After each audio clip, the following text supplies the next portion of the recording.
Welcome, Jim Kruse and the Battle of Lightning. All right, I guess everybody knows who I am, but this is Joanne started this whole deal. And then she got me involved in history, and I said, wait a minute, things don't match up. And she said, welcome to history, because people are relying on their memories from 50 years ago in many cases. And so with that in mind, if I misspeak, or if you know what I'm saying is wrong, please jump in and correct it, because this is being videotaped. And what started all this is Randy Tucker, who used to teach here, had an article posted on County 10 News, and I read this and I thought, well, this doesn't exactly sound right from what I've heard through the years. And so I started investigating.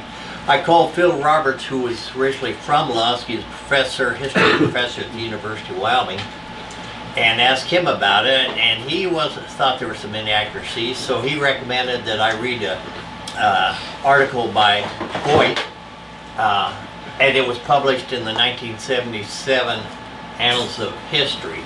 So I got that copy, and from that I went on and on and on. I got the whole file from the library, and then God smiled on us, because this Bill Moss had compiled a book of all this good stuff, the most comprehensive story of Lance Creek, and he donated one to the museum.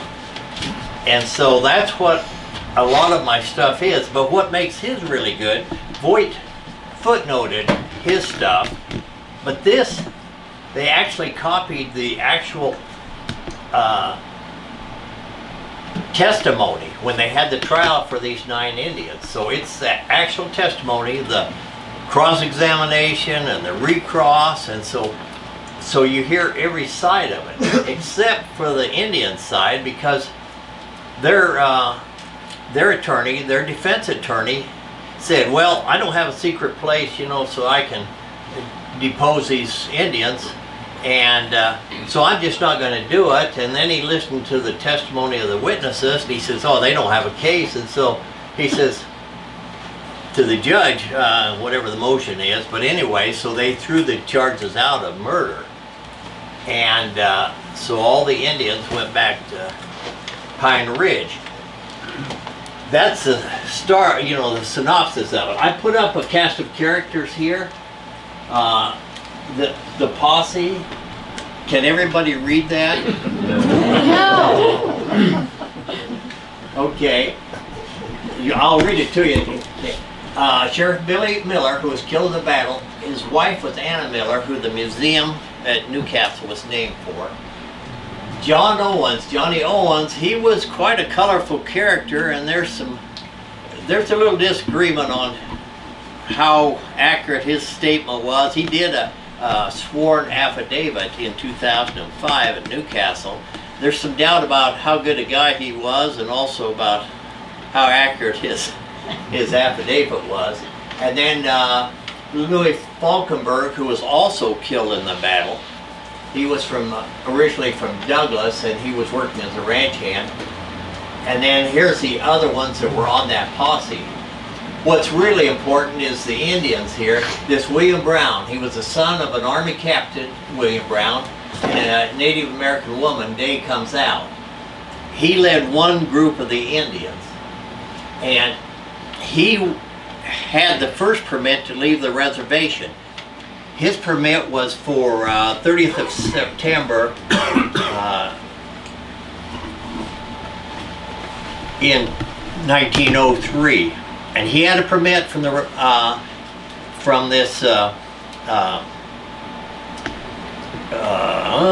whatever, the Indian agent to he had a 60-day pass with 22 adults, and they were going to collect herbs, roots, and berries. That was what their pass was for. And supposedly he told him, okay, now when you get in Wyoming, you can't hunt anything, because that's against the law. This is what Brennan, the agent, swore in his testimony. Okay, the second one up here is Eagle Feather, also known as Charles Smith. He was half white, half Indian, and he led the second group of Indians and his wife Susie. Both of those people were killed in the battle. Both William Brown and Charles Smith were educated in Pennsylvania, and so they both spoke good English. And Charles Smith, his pass was a 15-day pass. I'm going to call him Eagle Feather because that's probably more appropriate. Charles Smith was his white man name. But he had a pass, a 15-day pass for 19 adults. And his pass was signed on the 20th of October. So you had the first group leaving on the 30th of September, the second on the 20th of October. Well, on the 24th of October, Billy Miller, sheriff of Weston County, got reports that Indians were killing game and also cattle. He sent out a posse, and they came upon a group of Indians. It was where the AU7 ranch is now in Weston County. It was in this area here. And that's where he caught up with those Indians. Well, he took them back to Newcastle and put them under custody. Well, then he hears that there's a bunch of others out there. And so he sends a posse out for them. And I think there's 5 people in that posse. And they said he left a day later. And so they're looking through all this country out here trying to find him. Well, they finally catch up with him at the, looks a little out of focus from here, at the dry fork of the Cheyenne River. Can you see it up here? Okay, dry fork of the Cheyenne River. At that time, see, Converse County, there was no Niobrara County. This was all Converse County. So they came upon their camp. The 2 Indian chiefs were not there. I think most of the men weren't. And so William Brown's wife made them dinner, and they waited until the 2 chiefs got there. Well, Eagle Feather came riding in with an antelope over his horse with head cut off and blood run down. Well, they weren't supposed to be hunting there. What's really comprehensive about this book is he went so far as put in the game and fish laws for 1903. It shows exactly. And those laws said that there was no season for rabbits, prairie dogs, and sage chickens. Well, in later testimony, all the natives says, oh, that's all we were killing. We were killing deer and antelope and cattle and that sort of thing. Anyway, that's how comprehensive his work is. So he comes up on them. I mean, they come in the camp and he's got that antelope. And so Billy Miller had a warrant for their arrest, and it was a John Doe warrant. Anyway, he handed it to him and read it. Well, he read it to him and said, you know, you're under arrest for shooting game. And they argued a while, and he says, you need to come back to Newcastle with us. And Eagle Feather was known as kind of a hothead, and he didn't take kindly that idea. He told Billy Miller, I don't live in Newcastle, and I'm not going back to Newcastle. But William Brown says, yeah, we'll go back. So they had a big discussion, and I think most of it was in Sioux Indian. And so they start back to Newcastle, and Billy Miller thinks they're going to follow him. Well, they came to a fork in the road. The Indians cut off on the other fork. And so Billy Miller, wait. No, you guys got to go to Newcastle. Well, the Indians surrounded them. Said, let's talk about this. And there was one young Indian, 20 years old. He was kind of a hothead, and the posse said that he kept riding in amongst them and everything. They got off their horses and were holding their guns and everything. And Sheriff Miller said, this doesn't look like a good deal to me. And so he talked to them a while, and then they eased on out of there. And so the Indians went their way, they're basically coming around around this way and heading south. Now, they claim that they were going back to the reservation. Billy Miller went up to the Fiddleback Ranch, which is on the Cheyenne River in, what's now Commerce County. He went up to the Fiddleback Ranch. That was a big, big ranch at that time owned by Morton's. And so they spent the night there, and he gathered up some help. And so that's where this John Owens comes in. He had a ranch. He had previously been the sheriff in Weston County. And he was building fence on his homestead, he said about 8-10 miles south of the Fiddleback. And so he was, I don't know, 40-some years old. He was supposedly an old-time gun hand and Indian fighter, and he killed a bunch of people, and then he'd been the sheriff in, I think, I can't remember. I got here. Anyway, he'd been the sheriff in Newcastle. And so Billy Miller says, we need somebody who knows what the heck they're doing on this deal. And so he talked him into going, and several other cowboys. And so when the Indians left, he sent 2 cowboys to follow them to see where they were going. So the next day, I think it was Owens said he thought they were going to Lightning Creek. Now, when we get it up to Lightning Creek, move this up.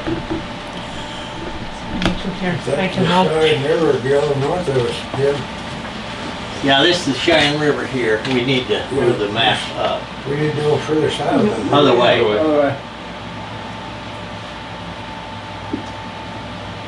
There you go. That corner of the road there might be Bill. Is that Bill? Yeah, this is Bill. Okay, go straight east to Bill. Here's Lightning Creek. Here's Dry Creek. Okay, here's Lightning Creek. And so we've got to be over wherever it is. Somewhere over here. Do you see Walker Creek coming in? Here's Walker Creek. Okay, so it has to be way over here because the battle is just below Lock. Just below the mouth of Walker, about 2 miles. Yeah, so it was in here. So they're cutting across down here. And they keep talking about a road, wagon road, going down Lightning Creek. And they hit this wagon road to go down Lightning Creek. Well, Billy Miller had sent 2 people to follow him. And so next day, which was the 3rd, am I right there? I mean the 31st rather. Next day, which was the 31st, Billy Miller took his posse and headed toward Lightning Creek. And the Jakey Mills had a cow camp there. Some of you might recognize the name Jakey Mills. At one time he had a lot of Lightning Creek, 20 Mile Creek, Lance Creek. He had homesteaded out there. He had relatives that homesteaded out there, and they had 40s up and down the creek. And they controlled the water, so they also controlled all the country on either side. And how many sheep and cattle? They ran a lot of sheep and cattle. Anyway, they had thousands of them, and he had a cow camp there. It was just a cabin, and so, the cowboys and sheep herders could stay. And this one fellow named, where's my list?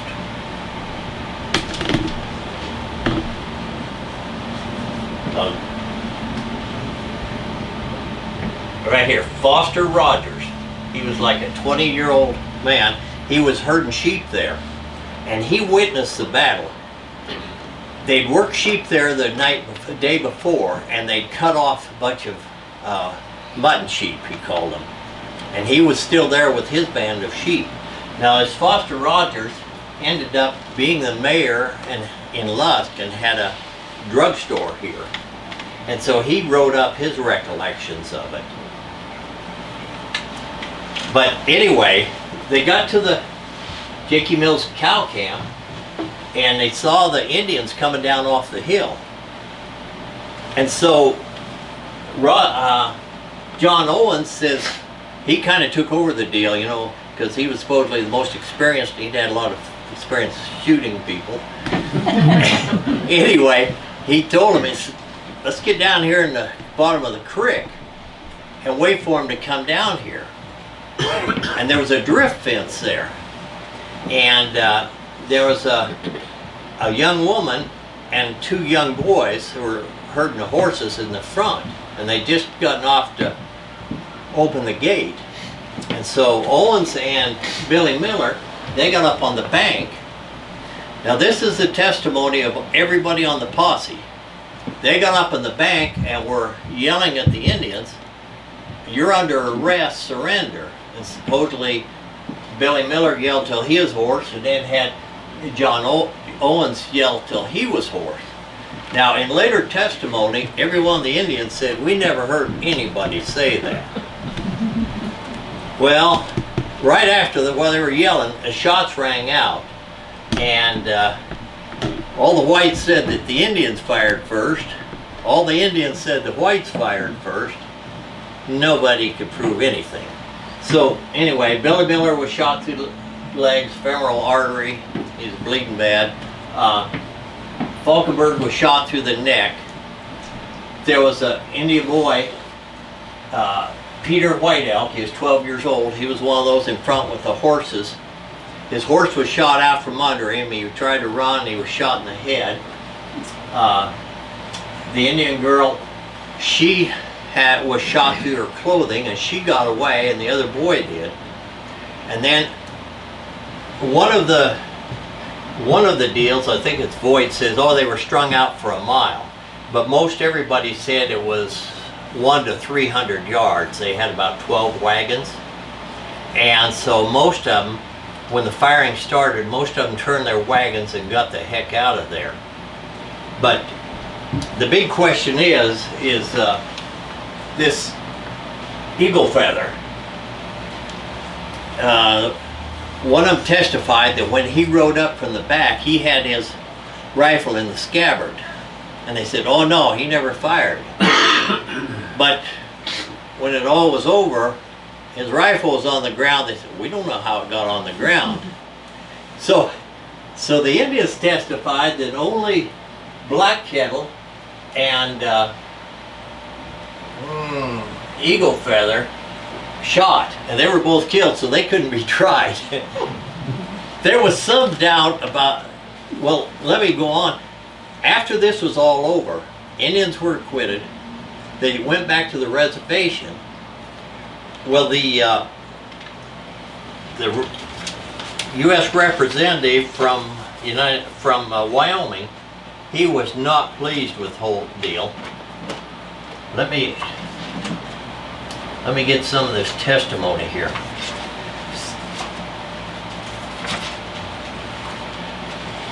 He went to the Indian Department and really raised hell with them, and also so did, we're short of a page or two here.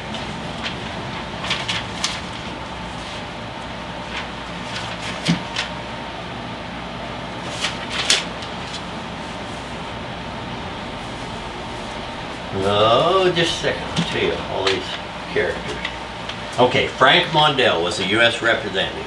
He was actually from Newcastle, so he really had a vested interest in this deal. He went to the War Department and he really raised hell with them. Also, the acting governor, Fenimore Chatterton, did the same thing, as did the U.S. Senator Francis Warren. And so they stirred up so much dust down back there that the Department of Interior had a big investigation. And so they sent the defense attorney out to the reservation to interview all these Indians that had been there. Well, the prosecution wasn't allowed to be there to cross-examine or have an interpreter. And it appeared that maybe they had been coached a little, because they all had the same story.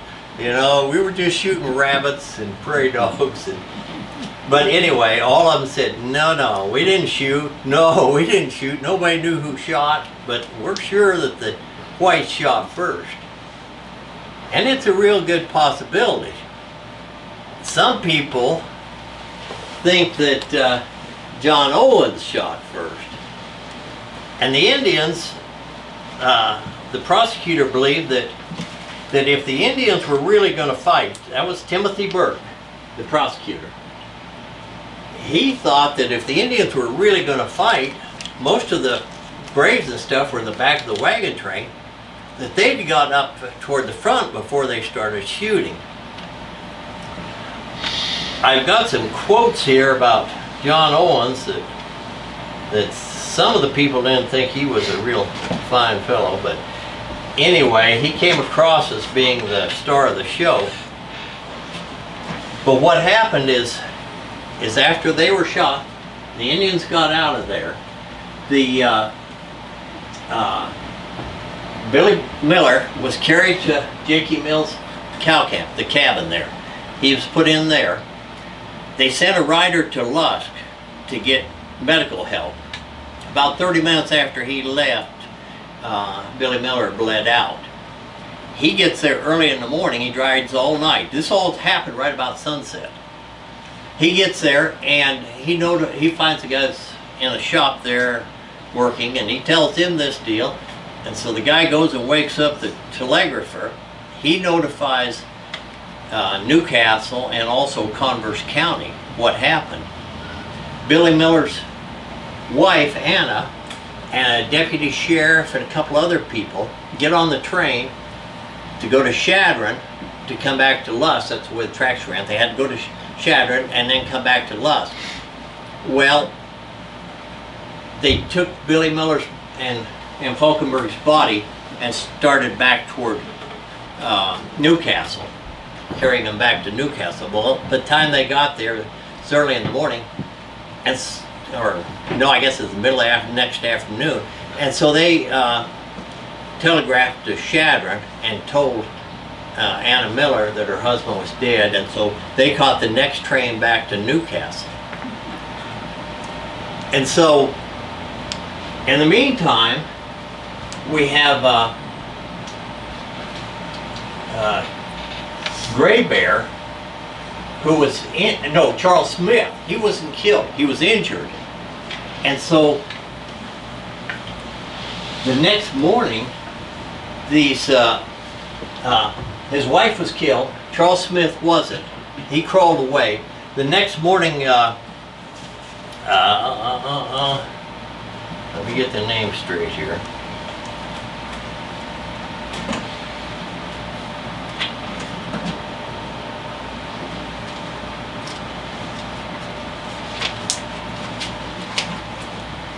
Hope Clear. That was the young woman, 18-year-old young woman, who was in the front with the horses and the two young boys. Gray Bear was her father, and so they had left under cover of darkness. And then the next morning they went back, and her mother said, if we're going to die, let's die where our people died. So they went back, and they found Eagle Feather. He was still alive, and he's covered with frost. So then some cowboys came up, and they helped him. They'd started a fire there by him to warm him up. So the cowboys carried him into the cabin that had recently had Billy Miller and Falkenberg in it, but he died in the cabin. And so these were the people that died. Blackhead was shot right off. Most of the witnesses said he'd been firing at him, and he only fired like 3 shots, but maybe it's a pretty good shot. Anyway, he was killed. And Last Bear was wounded, but he did survive. He made it back to the reservation, and he survived. So anyway, those Indians got the heck out of there. Well, they crossed the divide between Lightning and 20 Mile. They went over the 20 Mile divide, and several cowboys reported they dumped a lot of stuff out of the wagons, to include antelope and deer jerky and cattle jerky and a nose bag with the picture frame brand of Morton's on it, and groceries, where it appeared that they'd been robbing sheep wagons as they were going across, not only killing deer and antelope and cattle. Anyway, they dumped that stuff and got out of there. Now, one guy that went there said there was tons of stuff that they dumped, and there was a wagon or two that broke down, and by tons, I'm thinking he's not going by weight, but by a lot of it. Anyway, he said he got a couple 100 pounds of that stuff.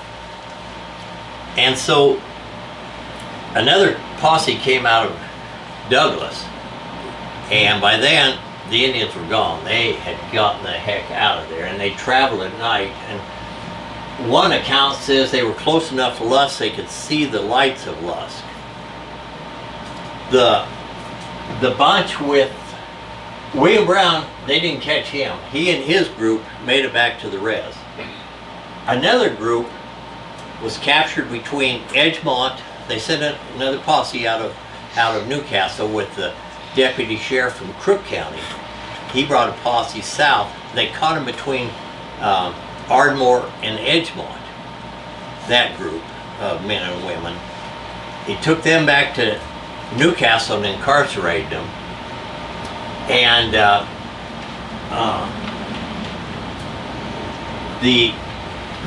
this Hope Clear and her mother, like I say, her father was Gray Bear and he died, and they buried him, and then they sent them to Lusk, and so they stayed at Lusk. There's a picture in here of them camped at Lusk, and I guess they released them. Now the Indian agent, he finds out about this, and he finds out they've got these people up at Newcastle. Well, the first group that they got by the AU-7, they were a bunch of elderly Indians that had a pass to go to the Crow Agency, and they were returning. And so he insisted they be turned loose, and I think he paid their way to put them on the train to go to Pine Ridge. Next group, he demanded their release, and they said no, no, no. They released all the women and children with them, but they had 9 people that they sent to the jail in Douglas to be tried. And let me catch up here.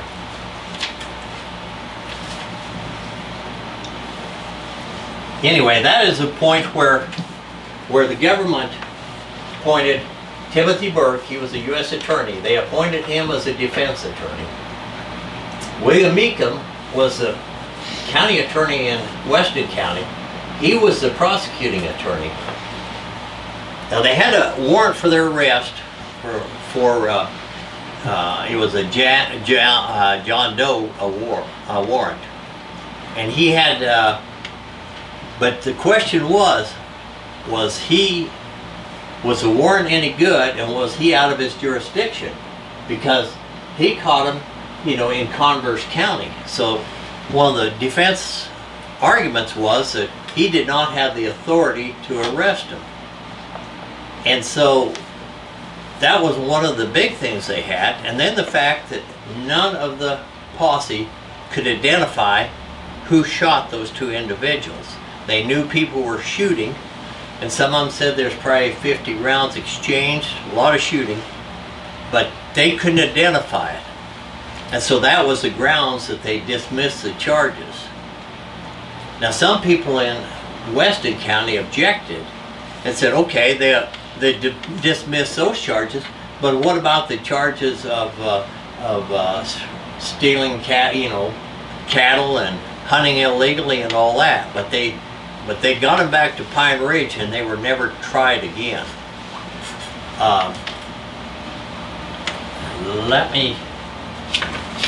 Anyway, this Hope Clear, whose father was Gray Bear, she spoke good English also, and she was one of the main witnesses to a lot of this.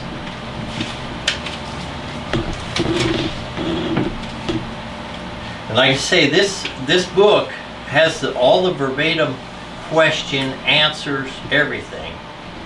And it all boiled down to the fact that nobody could identify who pulled the trigger on the ones that killed them. And then as far as and then they brought up this deal with the illegal arrest warrant. So the bad part of this deal was Anna Miller was never compensated for her husband's death. She had 5 little kids, and she had to raise them herself. Well, later on, individual introduced legislation in the state of Wyoming, and it was passed to give her $2,000. This is quite a few years later. But the governor refused to sign it, so it became law without his signature. But they were worried after she'd been making a go of it, raising these kids, that she might squander the money. So they said, okay, you get this $100 a month for 20 months. But at least she got something, you know, for her family and everything.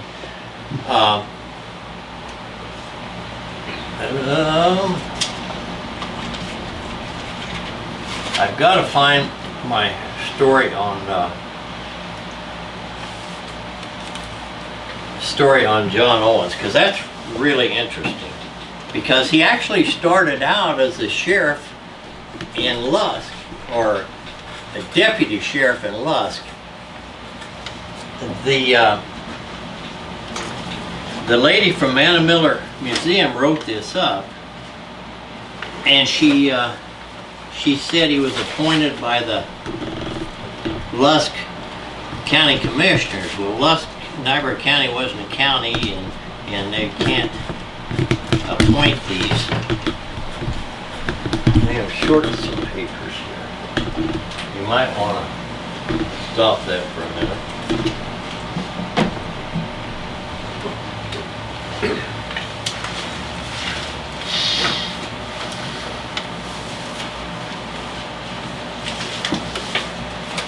After this happened, there were numerous articles in the papers. Yeah. That's what I was looking for. Numerous articles in the papers, and kind of like journalism now, they really weren't accurate. Everybody had their own take on it. There's Cheyenne paper.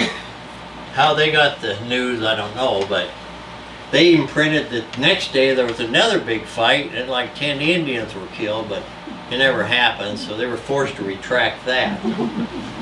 But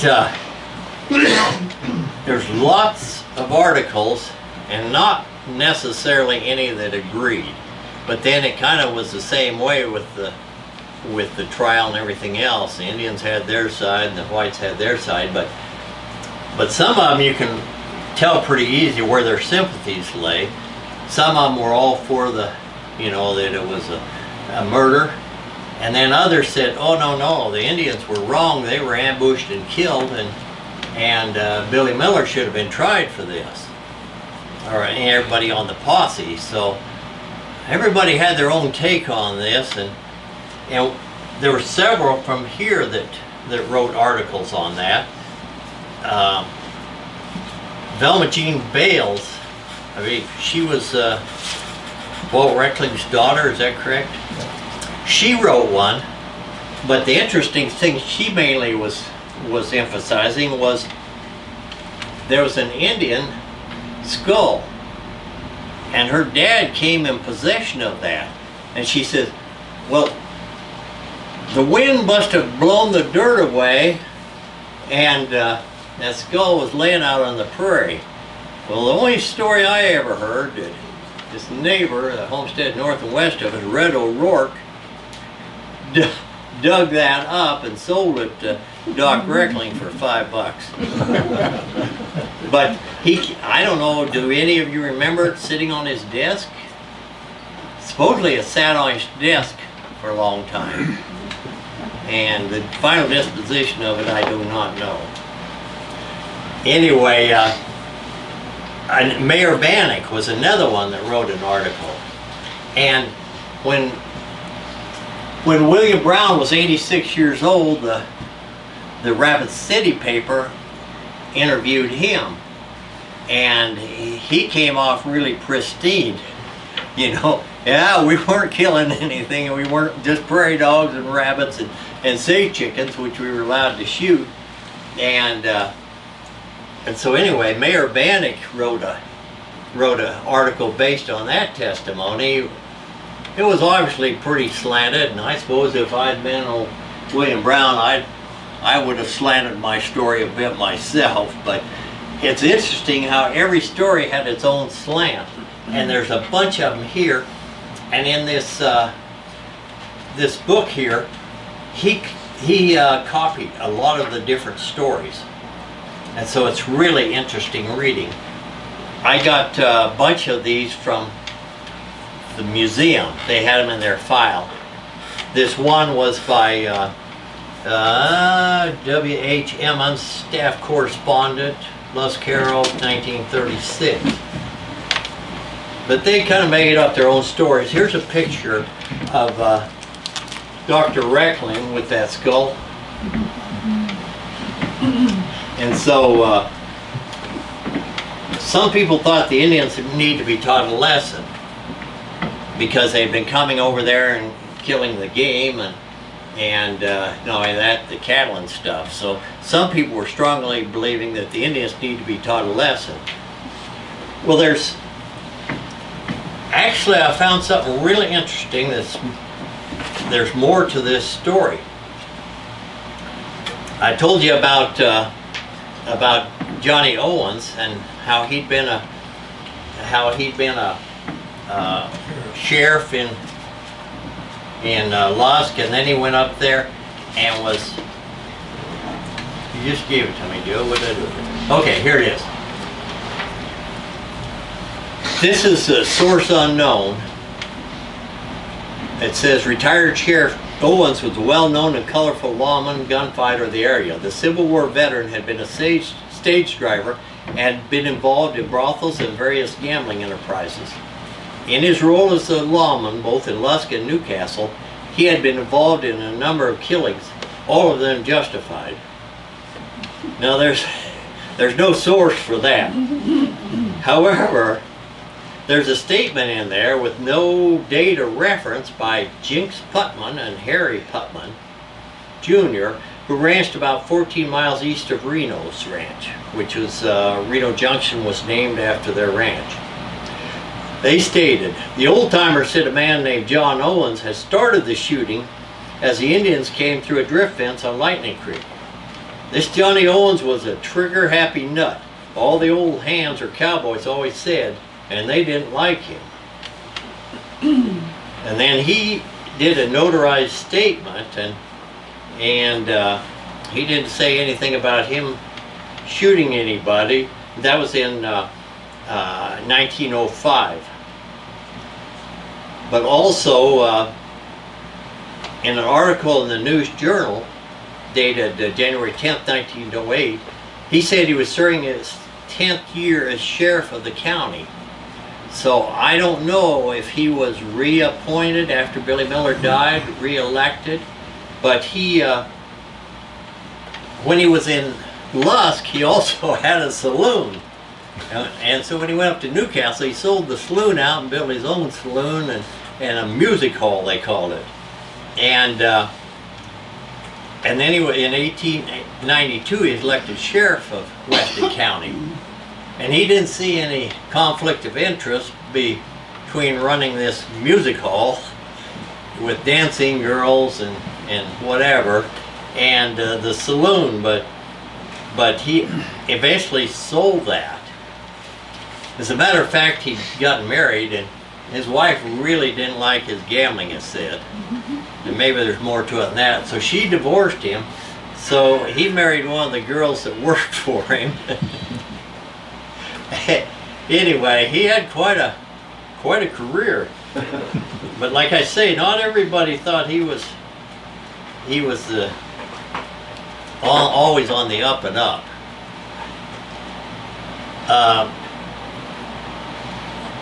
What do you have any questions? Like I say, the prosecuting attorney, when everything went to pieces, you know, back in Washington D.C., and our elected representatives started really leaning on the guys that Department of Interior had a big investigation. They sent investigators out, and one of those was the prosecuting attorney, and the interviews are in all these individuals are in this book, and all of them denied having shot anybody, and basically they were blaming Black Kettle, who was killed, and Eagle Feather. So maybe they were just handy because they were dead and somebody had to get pointed at. But anyway, the big question is Brennan the Indian agent? Now at that time, it's kind of like today. A lot of them were pointed on a patronage system. And so I'm not sure exactly what his qualifications were, because they said he was a school teacher and a postman. But anyway, here he had like 7,000 people at the reservation, Pine Ridge Reservation, and he got a lot of heat over this for not controlling them. And he said, wait, I just gave him permission to go gather herbs and berries and that sort of thing. I told him not to hunt in Wyoming. Well, his superiors leaned on him pretty hard, and so all the investigators said, nope, there was no wrongdoing on the part of the Indian Department, and others believed it was a whitewash. So maybe some things don't change, but that's where it kind of ended. Now, I've got one other thing that I thought was really interesting, if I can find it here. This is from South Dakota Historical Society, 1993. And it does have the final report from the Indian Department, and they absolved the Indian agent of all wrong. But one thing I found that was interesting in this report from them, they thought that it was suggested that maybe part of this deal was that in 1901 the Indian Commissioner decided these Indians have to start earning their keep, and they changed the government policy to force assimilation. In June, he sent a directive to 6 Sioux agents calling for the elimination of rations for all self-supporting men, as well as those able-bodied who refused to work. They were going to encourage them to go to work. What the deal was, on the reservation, they were supposed to pick their allotment out, and they were being paid to fence it and farm it. The government was paying them that, rather than just giving them the subsistence rations. And the Indian agent said at that time that out of 7,000 people on the reservation, 6,000 were getting rations, and they weren't too interested in going to work. And so also the older Indians, they absolutely were opposed to, they were trying to assimilate them, they were opposed to this assimilation. They didn't want it to be turned into white farmers, you know, and so they were opposed to it. And then they said when that happened, the new policy, a howl came up to the old chiefs when he informed them of the changes, and several went so far as to advise the young men to get their guns and ponies and get ready for trouble. They were adamantly opposed to that allotment deal and having their own little piece, and this was all part of the plan to turn them into whites. You know, it was a progressive plan. In August of 1903, that's when Brennan, the Indian agent, reported that 6,000 of the reservation's 7,000 residents were still on rations. This is after 1901. They were told they had to be off of it. And they think that maybe that was one reason that these people, especially Eagle Feather, he's part of that group that said, "The heck with you, we're going to go hunt. We live on meat. We're not going to take these rations and we're not going to till the soil and we're not going to fence it. We're going to go eat meat and we're going to shoot our meat. Well, they think that that's might be what started this. In 1904 report, he reported that 80% of the people derived subsistence from labor in civilized pursuits. They were being paid. He's saying, who knows if he's accurate or not, but he's saying, boy, this is working because 80% of the people are now fencing their allotments and they were paid to do that. And only 20% depend on government rations. None were reported to have made their living by hunting, fishing, and root gathering. In 1905, Commissioner of the Indian Affairs reported that many of the Indians who had heretofore strongly opposed allotments have now changed their minds and made their selections. Among others, Red Cloud and American Horse. And so they said that after that, the Indians kind of, maybe because of the Lightning Creek battle, the Indians getting killed, and the problem with being able to hunt, and the fact that the old chief says, all right, we give up, you know, we're gonna change. That might be why it, maybe that was what precipitated the battle with them hunting illegally, and then the old chief saying, well, we don't have much choice, and so they started doing that. And so those, you know, that's when the Indian Department changed their tact on rations. Now, I wonder if we could put that map up that shows where the battle was. You know, I think he'll show it a little better here. This is just into Niobrara County.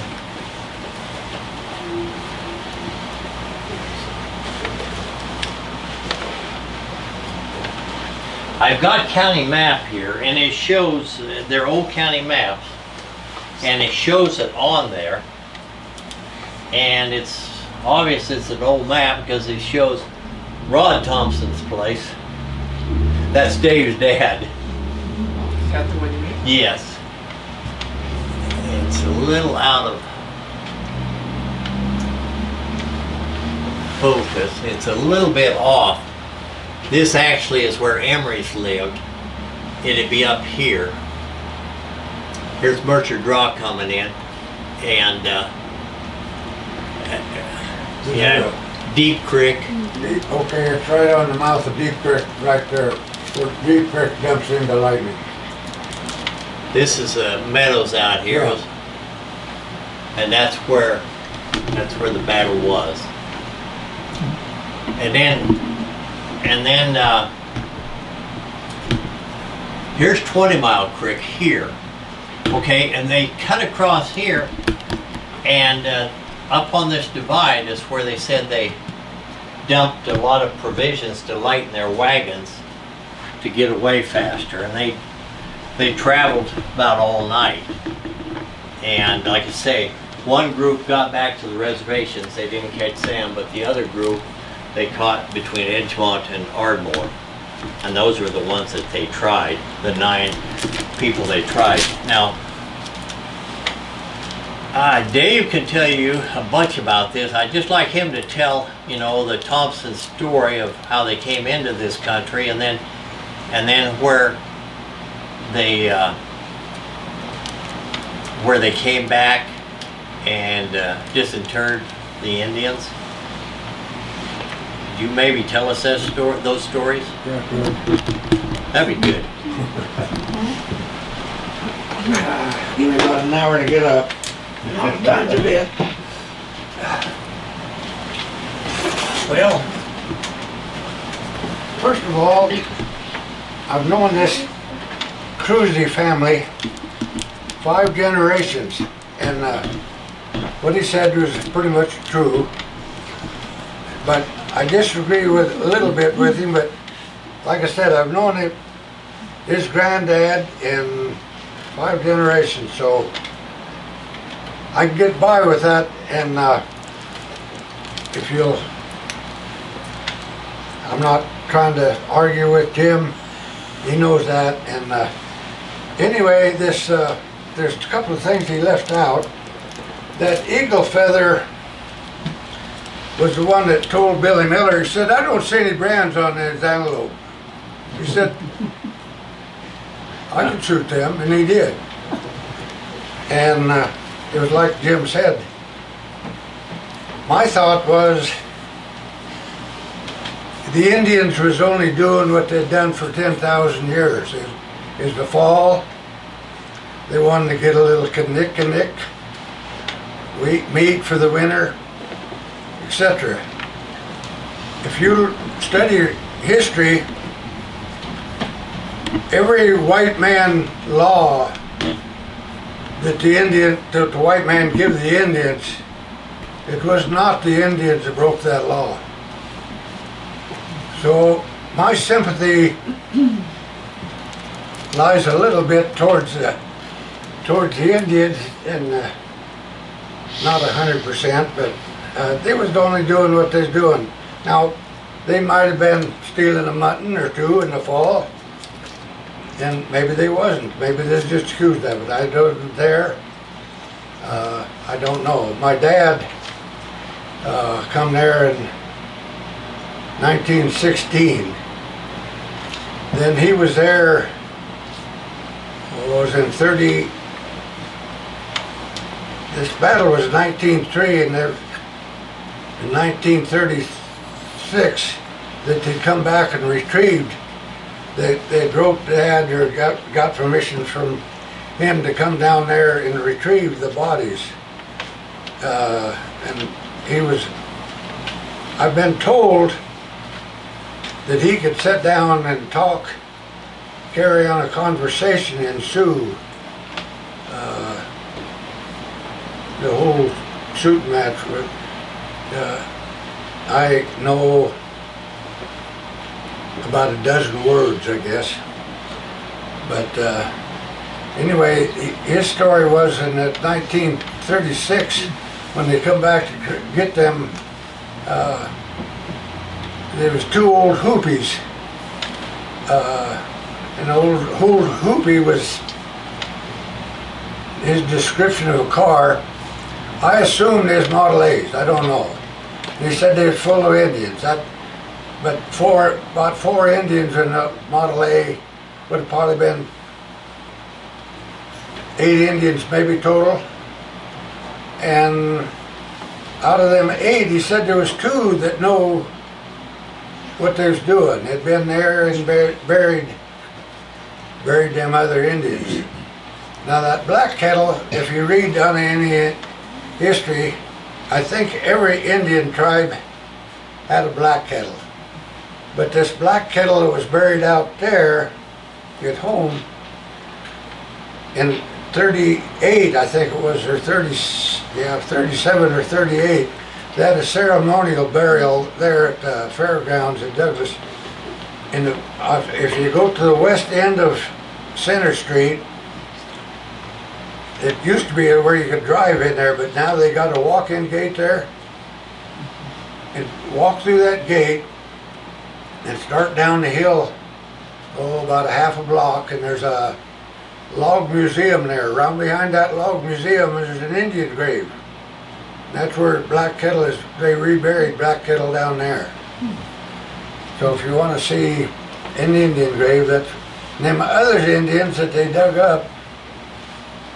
I don't know where they went. I'm assuming they went back to the reservation, but I don't know. Do you have any idea why they buried Black Kettle there in Douglas? I have no idea what the deal was, Jim. No, I don't. Why they chose him, or there's a ceremonial thing is what I've been told, but why and whose idea it was, or that I couldn't tell you. But anyway, with Dad, they just dug up the one. Oh, hell no, Davy. He said they dug them all up. Well, they dug up 10. Oh, that wasn't the many they killed. I could banter him back and forth, and apparently we'd come up with about 4 that they dug up. But he said there was two of them Indians that knew what they was doing. And he said they'd work together, and he said they'd go to this tree, and by that time some of the trees had rotted away and there was no tree there, but there might have been a hole where the tree had been. He'd shake his head, that didn't work. He'd go back to that tree and maybe walk over to that tree. He said that was right steps. He said that second Indian would then go over and take 2 or 3 steps and dig. And every place he dug up bones. And again, I could banter him back and forth, and there was about 3 or 4 that they retrieved in 36. But that's what intrigued him the most, excuse me, was that after 33 years, they could retrieve them with steps in memory. And the number that they done, again, it was 3 or 4 they dug up. And they were buried in the dark. Yeah, but that... I mean, when the Indians in a buried hurry, them, it but was they, dark. after 33 years, what impressed him the most was that they could still dig. He said every place that one Indian dug, he said he dug up bones.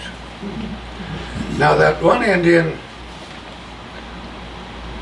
Eagle Feather, I doubt if there's any of him left down there anymore, but I think he was the one that Jim was talking about that lived a day or 2 and died in that cabin. And I don't know if it was his wife, his squaw, or his daughter, but there's 2 squaws stayed with him, I've heard.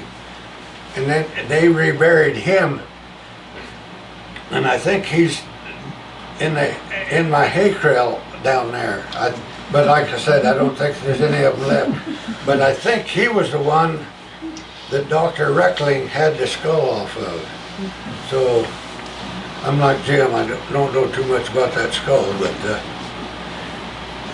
he mentioned Louis Falkenberg. Because I've lived so long, I knew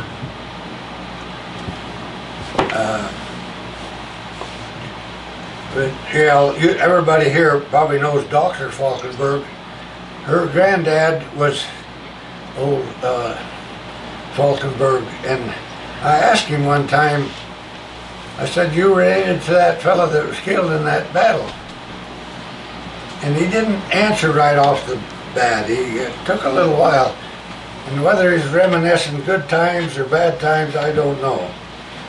But he finally said, yeah, that was my cousin.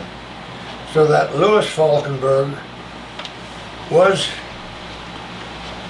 a cousin to Dr. Falkenberg's grandfather. So there is a relationship there. And what did I leave out? Where do I need to go? Well, I'd like you to tell about your dad being born in Chadron, kind of a little of the history. All right. He was born in 1885, and he claimed he was the first white boy baby born in Chadron after Chadron became a town site. Whether he was or not, I don't know. But that's what he claimed. That was in 1885. Then he done a little bit of everything. But up there to where I live now, in 1916, and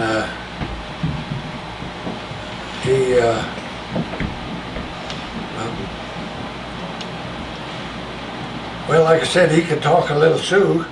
I know half a dozen words. That would be a Shawnesquia, Waiatogla, Shawnesquia chinchilla. That'd be a wild, sweetheart girl. Now, girl is chinchilla, and I think that's like a chin, or maybe S-I-N, chinchilla, but I think it's chinchilla. And Oak Sheila would be a boy. Young Kruse there would be an Oak Sheila. We'll call up his coffee. Dad said when them Indians got their allotment, he said you could, for about a shokla, you could get anything they had. Shoes, new shoes. Zopta Wazia would be $5 silver for a wagon maybe. They'd sell, if they didn't need it, they'd sell it right off the bat. Tigliscatilla was beefsteak. Like Tobogany is a wagon. Tobogany Chukaka would be a wagon horse. But there's a dang many words that well, at that time I thought if I knew I could ask him, and of course he died in '73, I think it was, and there's a lot of words I didn't find out the meaning of.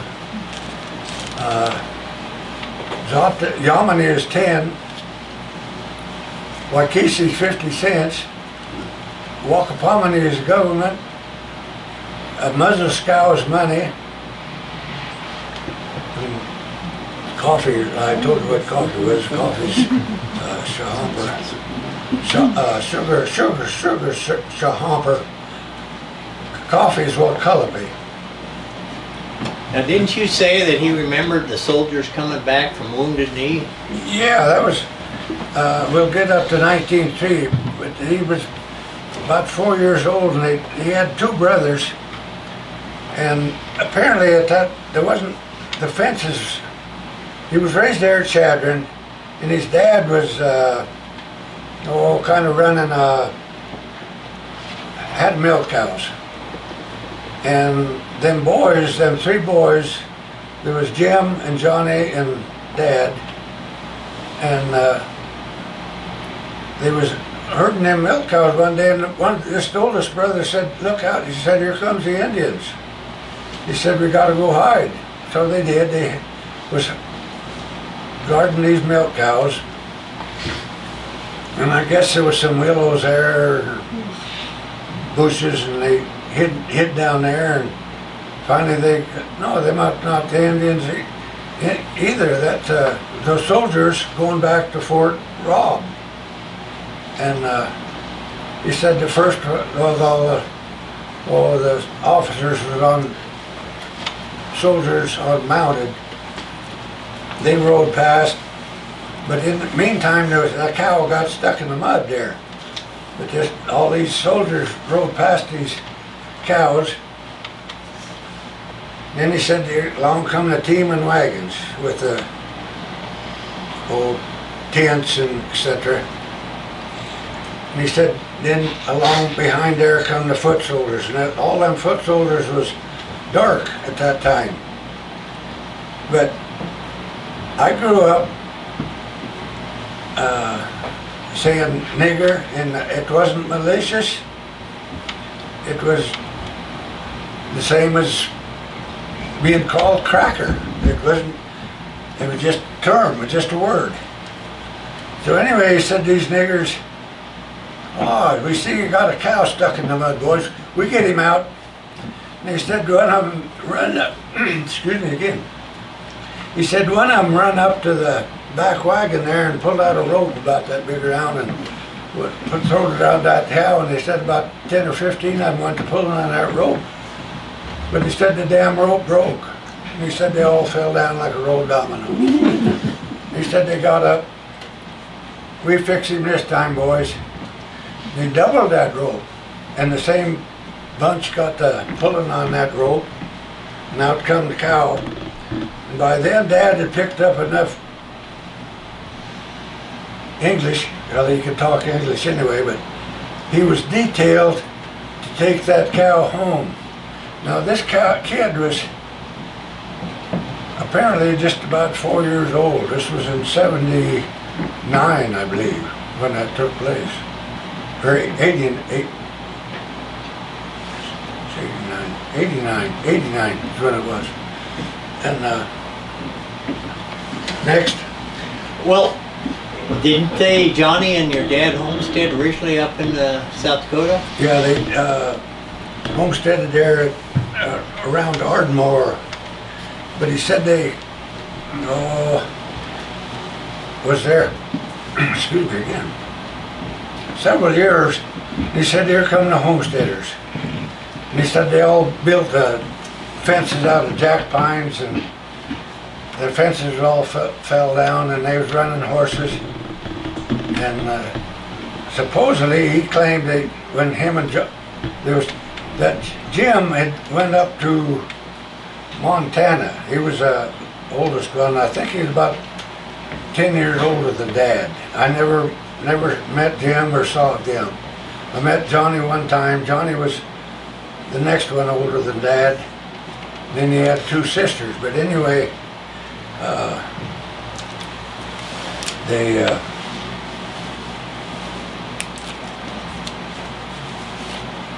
well, Why was it they pulled out, moved out Oh. where you are now? well, anyway, he said all them horses they had was wire cut. So he said that's the reason they left Ardmore, and they bought the relinquishments of a homestead up here, and that's how they got started up there where I'm at now. Because they said when the when the homesteaders come again, he said we're not going to move again, we're going to just wait and they'll disappear. And his thought was there'd always be open range. But he said when they started leaving next time, he said that he noticed a little bit of change. There wasn't, this guy would be doing a little more fencing, and this guy would fence in all his stuff. They're starting to build more fences, and there wasn't open range. Got to be more scarce, and yeah, times was changing, and horses was on the way out. He could see that. But that 1903, to my notion, is kind of an interesting year. Now here's Wyoming in 1903. We were still fighting Indians. Indians were still fighting us. Tom Horn, that same year, if you read about Tom Horn, they hung Tom Horn, I think in December of 1903. Now that was Wyoming in 1903. 13 years old, new, still fighting Indians, still hanging people. But now let's go a little further east around in Detroit. Henry Ford had a 1903 runabout automobile. We didn't. Now Dad claimed he was about 15 before he ever saw a car, and he said it wasn't much of a car. He said the hell it didn't have a steering wheel. He said it just had a stick, just steered it with a stick. But he was 15 years old before he ever saw a car. But let's go a little further east from Detroit over to Carolina. There was two brothers over there, Wilbur and Orwell. You probably heard of them. Them fellas was messing with airplanes. That was 1903. We were still hanging people and shooting our way to the hen house and Indians. And 1903 was, well, just look at the changes that's taken place with aircraft and cars, and even our current history since 1903. But again, that's just my favorite year. I don't know what, you have your own thoughts on that, I'm sure. What else, Jim? Well, I remember you telling us, I remember my grandparents telling about going up to your place, your folks' place, for dances, riding all the way up Lightning Creek for dances and helping brand. And actually our families are even further back, are more intertwined. my great-grandmother's brothers were in the Army when Wounded Knee broke out. They were in Fort Huachuca, Arizona. They were afraid that all the Indians were going to break out of the reservations, and so they forced marched them to Fort Robinson. But nothing happened, so they mustered out of the Army at Fort Robinson. They actually went up to Ardmore, and that's where they homesteaded. And well, my granddad, you know, my great-grandmother, she left her husband in Philadelphia, in Philadelphia, and come out to live with her brothers at Ardmore. And so that's where Granddad was, and he didn't like his stepfather much. He got a stepfather, and so he ran away from home and cowboying. Well, he ended up on Lightning Creek. It was kind of a long story, but he ended up on Lightning Creek, and my grandmother had come up from Texas. Her father was the bodyguard for the man that founded Amarillo, Texas. She went to the first school in Amarillo. It was in a covered wagon, and they had one of two houses in Amarillo, Texas. So anyway, she followed two brothers up to Billings, Montana, and then she followed one of them down to the Cheyenne River, where he bought a ranch there, the Schlegels now have, and she homesteaded down there. But Granddad rode up there to a dance, and that's how they met. But what's interesting is my grandmother's best friend was Dave's mother. And as a matter of fact, I have pictures, she went to their reunions, and so our families have been close for a lot of years. My grandmother went to his mother's family reunions because she was from our area before she married Zip, as he was known. And you said his name really wasn't Roderick either. Supposedly, when he's born, somebody had named him David Archibald. That's where I got my name, David, but he never used Archibald, and anything he signed was Roderick. Where the Roderick come from, I have no idea. But to confirm what Jim's talking about, to let you know, it'd be your granddad, Bill Kruse, and I didn't understand it at the time, but when Bill Kruse died, and I can't quote Dad exactly quote, but it was like, I'm all alone now. I thought, well, old people tip over once in a while. But now that, well, I don't call it old age, maturity. With a little more maturity, I agree with you. These things happen once in a while, and yeah, I understand. But Dad was kind of apparently lost when your granddad passed on. Yeah, he didn't talk about it much, but he did say, I'm kind of lost. Well, just how mature are you, Dave? Mentally or physically?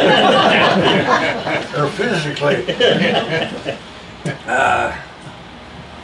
If you're pretty good at math, they claim, now you know as well as I do,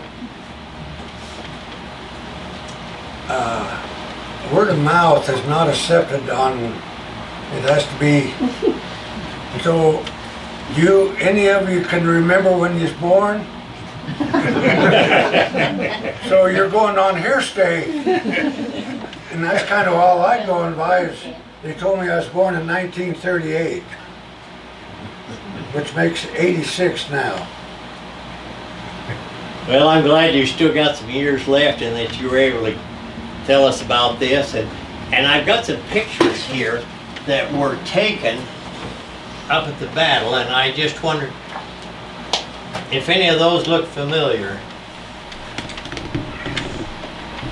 I think that tree is probably still there. This is what you're going to see if you go out there. You're not going to see, there's a little there's a little monument they put in. You can barely read, but you're just looking at prairie and. Yeah, where I live is about 25 miles by road north and east of, or north, not east, north and west of Lance Creek. And Jim, I don't even know where to start. For a long time I thought that battleground ought to be a little more notarized, public. But with maturity, I've gotten to where don't trust the government. I was trying to kind of keep it kind of quieted down. The government come in there and make an all-season road out of there and kick my butt out of there. But Jim knew that I was on my place, and it's all his fault. He started that, and I've heard, Jim, that there was a group out of Newcastle that was trying to do the same thing. Or you know anything about that group? Some of them are going to come. Did they have a day set up for? The same day that we're going to be, they're coming with us. Okay, what day is that? The 21st 21st? of September. Is that a Saturday? Mm-hmm. Well, I suppose I'll be there. You know, that'd be all right, as far as I know. What else do you need? Well, Jim Ming had kind of a sidelight to this story. You know, the firing at Taylorville? Yeah, my great-great-grandparents lived at Taylorville. And how far from the battle is Taylorville? The kitchen. The kitchen. Drive around down to Taylorville? 3 miles? Yeah, how many? 3? 5. Well, anyway, they went in there, I'm not exactly sure, but I think it was around 1890 that they settled in there at Taylorville. And it was called Taylorville because my great-great-grandfather's name was Merritt Taylor. And they were there until 1908. So they were actually living right there when the battle happened. And the story is that when this all came down, my great-great-grandfather told my great-great-grandmother, you get on your horse and you go up in the rough country and you hide, because they weren't sure what was going to happen. And so she did, and the story was that she could hear the gunfire going on through this whole thing, but neither one of them were actually involved in the battle. And Yeah, I don't think the actual firing, as near as I can figure out, didn't last. It wasn't all day. It was no, 15 minutes. 15 maybe minutes, covered the All time with the all the testimony said about 5 minutes. yeah. But she was able to hear It it, lasted that long. the shooting going on, you know. So Is there a foundation or something left of the cow camp? That cabin is probably about 2 foot. Well, them pictures there, yeah, that'd be about right. The highest part of the cabin left might be that high. Once upon a time, I thought maybe a fella should put a roof over it and kind of preserve it, and then why? But no, there's a picture of it here, and that's about what all that's left of it. Like I said, it might be that tall. I don't know that it ever had a wooden floor.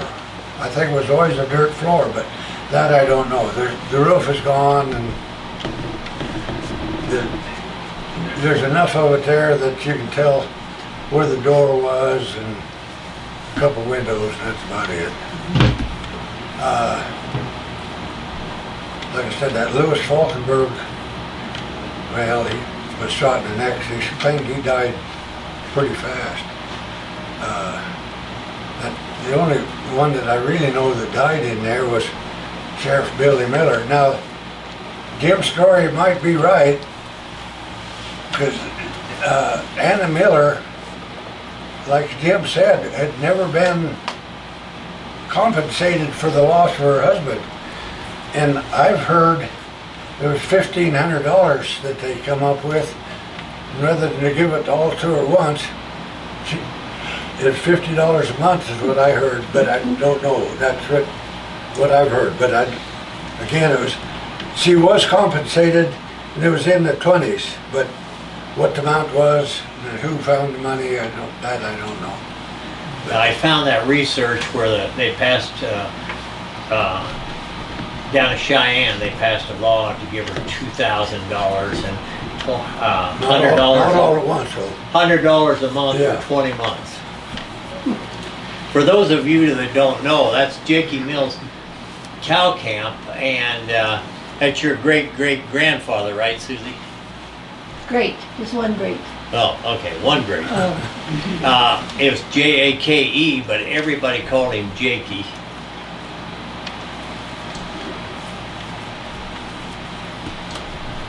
At one time, where that cabin is, Dad claimed there was a blacksmith shop there, and they had a little barn, and there was another little building there too, but they're all gone. There's just east of where that picture, probably a couple hundred feet, is where they had a barn, and then the it's in the 50s, 56 or 57, and I don't know, there was a state historian come out, the folks got him come out, and this rock, I helped set that rock, there's about that much of it in the ground, and he took a cold chisel and chiseled on there what he thought should be appropriate. It's what it says is a cabin where Jakey Mills died, or not Jakey Mills died, but where Sheriff Billy Miller died in the year of 1903. Then there was another post. I think there was an old creek crossing there, but well, like I said, when Dad come along, there was only one way to travel, and that was a horseback. And he would drag me along, and he'd say, "This is where we dug up them Indians." And it was right. And for a long time, I thought they probably found one over here and found one over there. But I've come to the conclusion maybe they was all killed right there, the 3 or 4, because they was trying to cross the creek there, and I know where they dug them up. Then that other Indian that I think that Doc Reckley got the skull off of, like I said, I imagine he's pretty well turned to dust by now. But he's still out there, and as far as I know, he'd be the only Indian buried out there that's left. But I don't imagine there's anything left of him. And the skull, Dr. Reckling had that was his problem, so that's about all I can tell you about that. What else? I guess in conclusion, there was a lot of disagreement on what happened, and everybody wrote their newspaper articles on what they thought might have happened, and so there's not a lot of concrete stuff, but you can make up your own mind of who was in the wrong, but there's a lot of information in newspaper clippings, and not all of it is accurate, but with this book that the museum has now, you can read the actual testimony, and that's really interesting. The only thing that's missing from that is the prosecuting attorney had a map, obviously, and they'd say, okay, show us on this map where you were and where that happened and where Black Kettle was and all this stuff. Well, it must not have survived that map because I've never read anywhere or seen anything of that map. It'd be really interesting to see that map.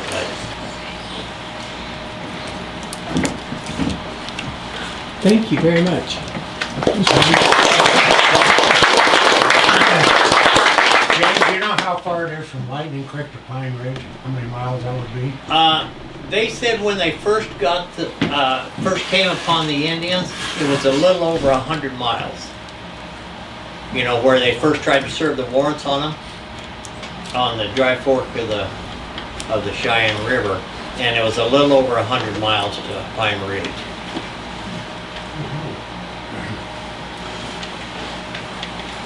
So Dave, we have allotted an hour and a half to get to the site from Lusk. Is that about right? Yeah, probably would be, yeah. There's gravel all the way, and only had to wait 80 years to get gravel, but I had gravel all the way to Lance Creek and all the way to Douglas now. But from my house down to where the battleground is a mile and a half or 2 miles. And like I said, I'm just afraid the school bus couldn't, the one that Galco was talking about, maybe he could get down there, but I'm afraid it couldn't cross a couple of terraces, and then there's some low-hanging trees. I don't know if they could duck under them or not. Well, we'll see if we can't get some school Suburbans instead then. But We'll do something. that'd be it's coming up September